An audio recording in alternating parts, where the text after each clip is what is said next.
Well, I'll tell you that what's new. I mean, we're at Cannes 2025, and what's new is some parts are what's old.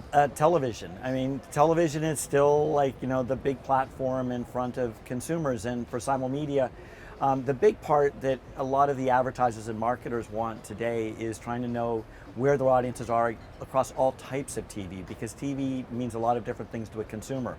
It might be coming from cable, it might be coming from satellite, it might be coming from broadcast. A lot of people have digital antennas in their smart TVs. They cut the cord, they sign up for their Netflix, and then they put this antenna on. And then the streaming and all the different streaming services, which are really fragmented. So the core value propositions are like, how do I find my audiences on TV wherever they are? It's a lot harder now to find them in all these places. And agentic approaches with AI make a really big difference now. And because you can use data sets to actually divine, at least with high predictable confidence, where they are. And we've been investing a lot against that.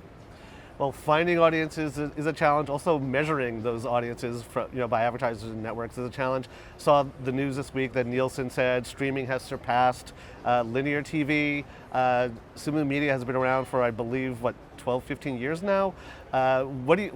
How important was Nielsen's announcement that the threshold has been crossed? And does it mean anything from a measurement perspective as well for advertisers? A big topic at Simulmedia and in the industry is today and constantly is measurement, which is changing a lot. And it's hard because, for years Nielsen never changed. And so we had decades and decades of stability. We may not have had accuracy, but we had stability.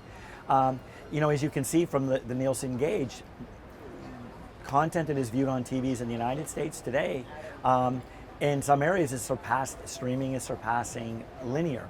Now, what's interesting and critical for the advertiser is that if you go one layer down in that, or two layers down, you find out in the amount of, it's not about the content that is streamed necessarily, but the ads that are streamed, and you find that most of the streaming today still is ad-free or ad-light.